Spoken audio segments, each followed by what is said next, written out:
2078 साल फागुन 26 गते बिहिबार बसेको मन्त्री परिषदका बैठकका मुख्य निर्णयहरू म यहाँहरू मार्फत सार्वजनिक गर्न चाहन्छु। बन्चरे डाँडा ल्यान्डफिल साइटमा देखिएका स्थानीय समस्या समाधान गर्ने सन्दर्भमा विगतमा भएका प्रतिबद्धताहरू कार्यान्वयन गर्न नेपाल सरकार प्रतिबद्ध प्रक्रियाशील रहेको, बन्चरे डाँडा ल्यान्डफिल साइटमा फोहोर व्यवस्थापन तथा साइट सञ्चालन गर्दा त्यसबाट हुने वातावरणीय प्रभावको मूल्याङ्कनको आधारमा मानव जीवन, पशु पक्षी, जीव जन्तु, वनस्पतिमा पर्ने प्रभाव न्यूनीकरण गर्न आवश्यक सबै उपाय अवलम्बन गर्दै फोहोरको वैज्ञानिक व्यवस्थापनका लागि सम्बन्धित निकायबाट अविलम्ब आवश्यक कार्य प्रारम्भ गर्न र पहुँच सडकको निर्माण तथा स्तर उन्नति गर्न सम्बद्ध निकायलाई निर्देशन गरिएको। यस सम्बन्धी कार्यमा आवश्यक सहजीकरण र समन्वय गर्न स्थानीय जनप्रतिनिधिहरू समेत रहेको एक उच्च स्तरीय समिति र तत्काल आइपर्ने समस्या समाधानका लागि सरकारवालाहरू समेत सहभागी एउटा ऱ्यापिड एक्सन टास्क फोर्स गठन गर्ने निर्णय समेत भएको। सर्वश्रेष्ठ खाता खोलो है आज नै, सर्वश्रेष्ठ बचत र मुक्ति खाता। राष्ट्रिय वाणिज्य बैंक लिमिटेडको स्वामित्वमा रहेको सुर्खेत जिल्लामा रहेको क्षेत्रफल 9 कट्ठा 8 धुर जग्गा नेपाल राष्ट्र बैंकलाई बिक्री गर्न स्वीकृति प्रदान गर्ने, नेपाल आयल निगमको रिक्त कार्यकारी निर्देशक पदमा श्री उमेश प्रसाद थानी सुर्खेतलाई नियुक्त गर्ने, संयुक्त राज्य अमेरिकाको न्युयोर्क स्थित संयुक्त राष्ट्रसङ्घको मुख्यालय 2022 मार्च 7 देखि 18 सम्म सञ्चालन हुने United Nations convention on the law of the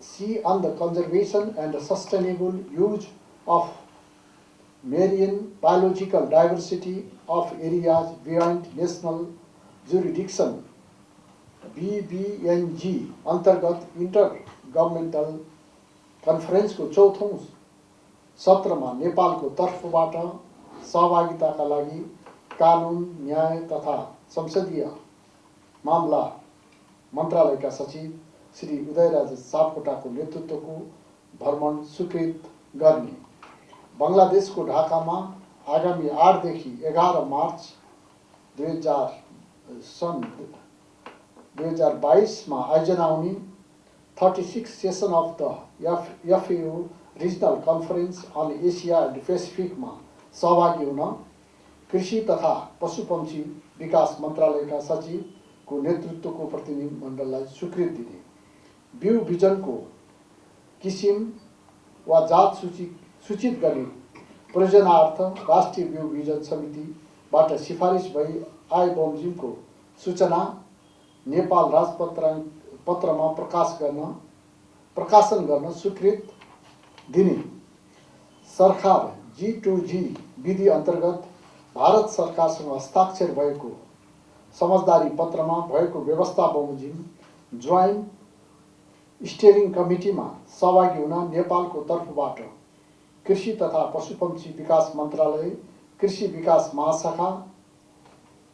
महाशाखा सहसचिवको नेतृत्वमा टोली गठन गर्ने तथा मल खरिद गर्ने निकायको रूपमा कृषि सामग्री कम्पनी लिमिटेडलाई तोक्ने, साउदी अरबका परराष्ट्र मन्त्रीबाट 2078 फागुन 30 देखि चैत 1 सम्म गर्नुहुने नेपाल भ्रमणको अवसरमा द्विपक्षीय वार्ताका लागि माननीय परराष्ट्र मन्त्रीको नेतृत्वमा प्रतिनिधि मण्डल गठन गर्ने, नेपाल र साउदी अरब सरकारको बीच हुने general cooperation agreement between the government of Nepal and the government of the kingdom of Saudi Arabia को मस्यौदा स्वीकृत गरी नेपालको तर्फबाट हस्ताक्षर गर्न परराष्ट्र मन्त्रालयलाई अख्तियारी दिने।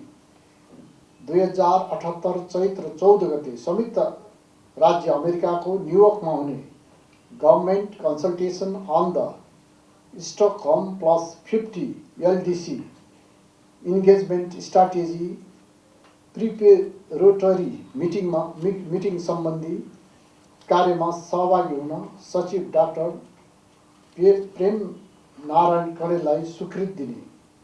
श्रम रोजगार तथा सामाजिक सुरक्षा मन्त्री माननीय कृष्ण कुमार श्रेष्ठको नेतृत्वको प्रतिनिधि मण्डललाई संयुक्त अरब इमिरेट्स, सेसेल्स र कतार भ्रमण गर्न स्वीकृति दिने। तुलसीपुर उपमहानगरपालिका र स्पेनको बिलओ नगर परिषद बीच भगनी सम्बन्ध कायम गर्न स्वीकृति प्रदान गर्ने। फोहोर मैला व्यवस्थापन सम्बन्धी कानुनको मस्यौदा तयार गर्न सहमति प्रदान गर्ने। राष्ट्रिय भवन प्रविधि अनुसन्धान केन्द्र र सङ्घीय सचिवालय निर्माण तथा व्यवस्थापन कार्यालयको सङ्गठन संरचना र दरबन्दी तेरिज स्वीकृत गर्ने। पत्रकार दुर्घटना बिमा व्यवस्थापन पहिलो संशोधन निर्देशिका 2078 स्वीकृत गर्ने। वन्य जन्तु मैत्री पूर्वाधार निर्माण निर्देशिका 2078 स्वीकृत गर्ने। निजामती कर्मचारीका सन्तानलाई शैक्षिक प्रोत्साहन वृत्ति उपलब्ध गराउन निर्देशिका 2078 गर्ने। औद्योगिक व्यवसाय नियमावली 2078 स्वीकृत गर्ने। सार्वजनिक खरिद 11औं संशोधन नियमावली 2078 स्वीकृत गर्ने। धन्यवाद। पेट्रोलियम पदार्थको मूल्य वृद्धिबाट मार पर्ने कुराको बारेमा पनि सबै हामी जानकार छौँ, तर यसको जसरी मूल्य निर्धारण अन्तर्राष्ट्रिय स्तरबाट हुन्छ त्यही अनुरूप हामीले पनि अगाडि बढ्नुपर्दछ र अहिले आयल निगममा नयाँ कार्यकारी निर्देशक आउनुभएको छ। सरकारले यहाँ देखिएका समस्याहरूको सही रूपले समाधान गर्न सक्नुहुन्छ भन्ने विश्वासका साथ उहाँलाई नियुक्ति गरेका छ। यसको यति नै म यस बारेमा भन्न चाहन्छु। र साउदी अरबको विदेश मन्त्रीको कुरा गर्नुभयो। अहिले हामी हाम्रो देशलाई संसारमा हामी चिनाउन चाहन्छौँ। यसको हामीले जुन प्रणाली अवलम्बन गरिरहेका छौँ, जसरी जनताको हितमा यो सरकार केन्द्रित छ, यो कुरालाई हामी विश्वलाई चिनाउन पनि चाहन्छौँ र विश्वबाट आपसी सहयोग सद्भाव अभिवृद्धि गर्न चाहन्छौँ। त्यसैको श्रृङ्खलाको रूपमा यो भ्रमणहरू हुन लागिराखेको छ। जहाँसम्म हाम्रो लेबर मिनिस्टरको श्रम मन्त्रीजीको भ्रमणको कुरा छ, हामीले वास्तवमा यति सुन्दर देश छ, यति सम्भावनाले युक्त देश छ। हामीले हाम्रा युवा जनशक्तिलाई स्वदेशमै रोजगारी उपलब्ध गराउनु पर्ने र त्यो अवसर हामीले गराउनुपर्छ। त्यस दिशामा हाम्रो सोच केन्द्रित हुनुपर्छ। तथापि पनि धेरै हाम्रा ऊर्जाशील युवाहरू विदेशमा हुनुहुन्छ। उहाँहरूकै हितसँग सम्बन्धित उद्देश्यका लागि श्रम मन्त्रीजीको भ्रमण भएको छ र यो भ्रमणले हाम्रो श्रम क्षेत्रमा विदेशमा बसेर रोजगारी गर्ने जो हाम्रा मित्रहरू हुनुहुन्छ उहाँहरूलाई सहयोग पुग्नेछ र यसलाई अझ व्यवस्थित र मर्यादित गर्ने र कानुन अनुसार उहाँहरूले पाउने सुविधाहरू ती देशमा पुर्याउनका निमित्त पनि यसबाट सहयोग हुन्छ भन्ने मलाई लाग्छ। अभिव्यक्ति स्वतन्त्रताका निमित्त दक्षिण एसियामै अग्रणी मुलुकको रूपमा हामी यसलाई स्थापित गर्न चाहन्छौँ र संविधानले अभिव्यक्ति स्वतन्त्रताको जुन परिकल्पना गरेको छ त्यसलाई अझ व्यवस्थित गराउने उद्देश्यबाट नै हामीले युट्युबमा यी कुराहरू लागू गर्ने दिशामा सरकारले र सञ्चार मन्त्रालयले पाइला चालेको छ। यसले नियन्त्रण गर्ने, यसलाई जसरी व्याख्या गरिएको छ त्यो होइन, यसलाई नियन्त्रण गर्न होइन, नियमन गर्न र अरू प्रभावकारी र व्यवस्थित गर्नका निमित्त यो नियम चाहिँ लागू गरेको छ। र यो नियम लागू भइसकेपछि मलाई लाग्छ अभिव्यक्ति स्वतन्त्रतालाई व्यवस्थित, प्रभावकारी र अझ समृद्ध बनाउनका निमित्त यसले योगदान गर्नेछ। र तपाईहरूको पनि अब यसमा हामीले 5 लाख रुपियाँको कुरा गरेका छौँ। हामी छलफल गरेर यसलाई